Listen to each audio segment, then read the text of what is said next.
Chapter 12 Coin. Sunday started like most days. I'd wake up upset and angry at the accident that so drastically altered my life. Sometimes, especially in those days, the early days, the upset would descend into a suicidal depression. Despite having had a nice evening with Jane, apart from the panic attack, my mood spiraled down and I lay in bed crying. I made a decision that I would write a suicide letter that would explain everything. Mum, Dad, I can't take it anymore. It's got the better of me. It's because of one person who was driving the lorry that day. I am sorry to be so inconsiderate and take the easy option, but I want it to stop in my head. My nan, my friend, who's always been there for me. I can't explain this to anybody, but you are the closest person who understands a bit. Some say it's the easy option, but knowing the suffering I will leave, it's not. Alan, my best mate, the times we shared were irreplaceable, but I've won this competition. Bye. Jane, what we could have been if we'd met sooner. Thanks for your help. Princess, stroke Andy.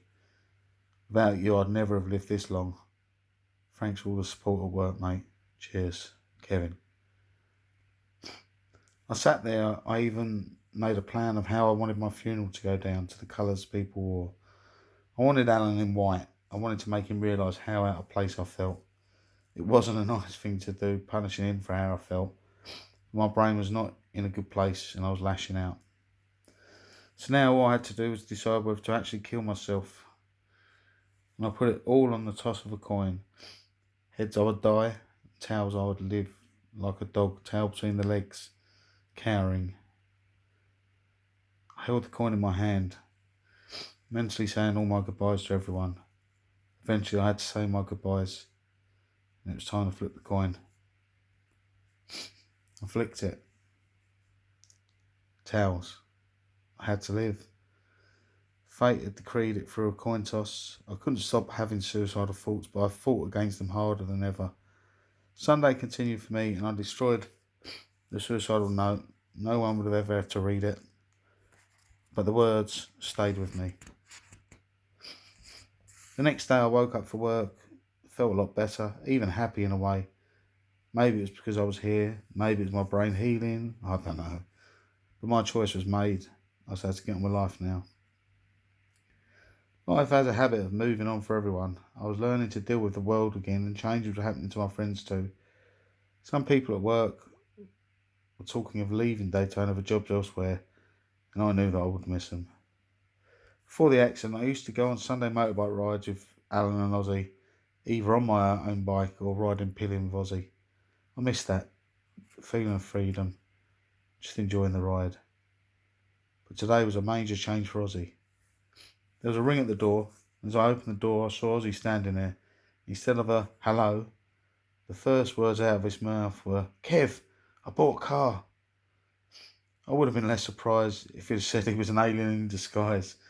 Ozzy lived and breathed motorbikes. I invited Ozzy in. We sat there and chatted. He told me he had to give up riding on doctor's orders. Like many bikers, Ozzy had been in a few crashes over the years and had some broken bones along the way, especially in his legs. The doctor had been quite clear about one thing.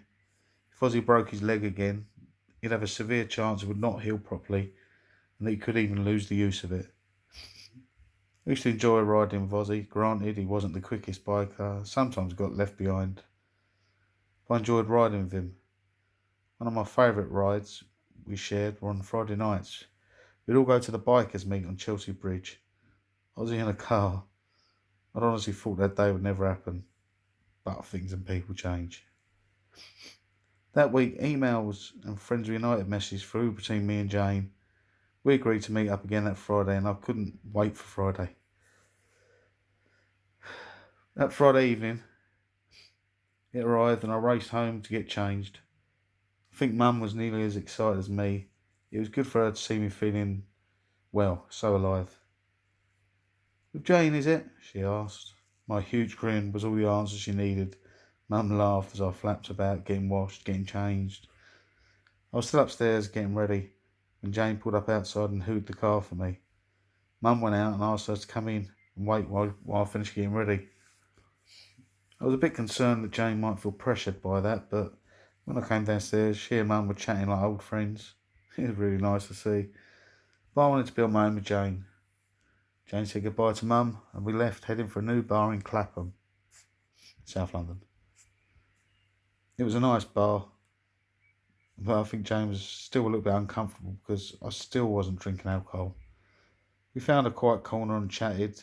As we talked, all I wanted to do was kiss Jane. I hoped that my eyes didn't betray my feelings, as I didn't want to scare her off. If Jane didn't feel the same way as me, I'd lose not only a potential girlfriend, but an actual friend. We stayed at the bar for one drink. Jane had suggested we go for a drive. I liked the idea of that. I'd always enjoyed just jumping on a bike or in a car and just heading off, no real destination in mind. The car radio was tuned to Kiss FM, a dance music station, and they played some club tracks I remembered from years ago. That naturally made my emotions bubble up. As I was keeping a lid on that, a group of about 8 or so bikers overtook us, most likely heading for Chelsea Bridge. By this time I was mentally jumping on the lid of my emotions so that I wouldn't go to pieces in front of Jane. I think Jane sensed my struggle when she started talking to cover the silence. We drove around for a bit longer before heading back to my place. As we pulled up outside the house, we both said how much we'd enjoyed spending time together and we wanted to meet up again. I considered leaning over a kiss, but wasn't sure what Jane's reaction would be. I sure as hell didn't want to make the wrong move and destroy a friendship, one that I needed. Over the few days, emails were exchanged, we met again. I realised that Jane wasn't just seeing me to help me regain my memories. She could easily have been out having fun instead of helping with my rehabilitation. Our next date was on a moored riverboat called Wibbly Wobbly. It was docked near Jane's house. It was a nice bar. I figured that I'd been sober for long enough and treated myself to a pint of cider. We chatted like we were old friends. I wasn't sure about what Jane wanted, but I knew that I wanted more from her. Once we finished our drinks, Jane said that dock where I used to swim was just round the corner. We set off. I was curious to see if it changed in the last few years. I hadn't. Everything looked vaguely familiar. Well, it hadn't. My head was swimming with memories, and I heard Jane point out the spot where we shared our first teenage kiss all those years ago. I had to really work hard to decipher that, as I was caught in the memory of our kiss, and for a moment wasn't sure if she'd asked me to kiss her or not. Confusion. As I was still looking about, I asked Jane what we should do now. She looked at me quizzically and said, I don't know. It's getting late. While she was speaking, I was building up my courage. I looked at her, heart in my mouth, and blurted it out. There is one thing I'd like to do. I drew a deep breath. I want to kiss you. There was a silence. We just looked at each other. I leant forward and gently took hold of Jane. Our lips met and we kissed. She had the sweetest taste imaginable, and I didn't want this kiss to end. We had to breathe, and the kiss ended. We looked at each other and silently walked back to the car. Jane drove me home. There was no conversation, but she didn't seem upset or unhappy. I, however, was ecstatic. Kissing Jane was like a dream come true for me. I think I remembered our fumbling teenage kisses too. We drove in a comfortable silence until we reached my house. Jane looked at me. I could have spent forever lost in her gaze. She quietly said, I enjoyed it tonight. And I nearly cried of happiness before replying, it was perfect. Both leaned forward and kissed again before I got out of the car. I stood in the driveway and watched her car drive away before heading indoors. Imagine a host of voices, all whispering that people are only feeling sorry for you. You're a brain-damaged waste of space. That you aren't a proper person because of your injuries. And no one could love an idiot. That's Jane too. Good for you. All she feels is pity. That was the constant background sound in my head. I may have decided not to kill myself, but it still would not stop the depression and dark, low feelings from existing. The next day at work, I was worried that Jane would leave me. She was a beautiful young woman who any man would be proud to have at her side. Her planned holiday to Cyprus was getting closer, and I had visions of her being chatted up by all the lads that were on holiday.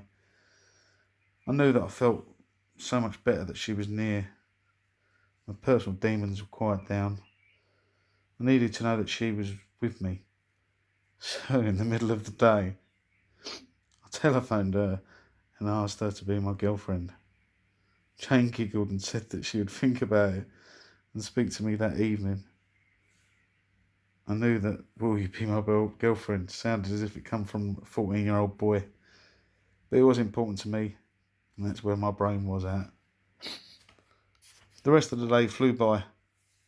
I couldn't wait to get home and talk to Jane again. I had to stop myself from calling her up straight away, as I didn't want to be over the top and pestering her. I sat down with a mug of tea and waited for the phone to ring. It really wasn't that much later when Jane called me and said that, yes, she would be my girlfriend. I was so relieved after she said yes.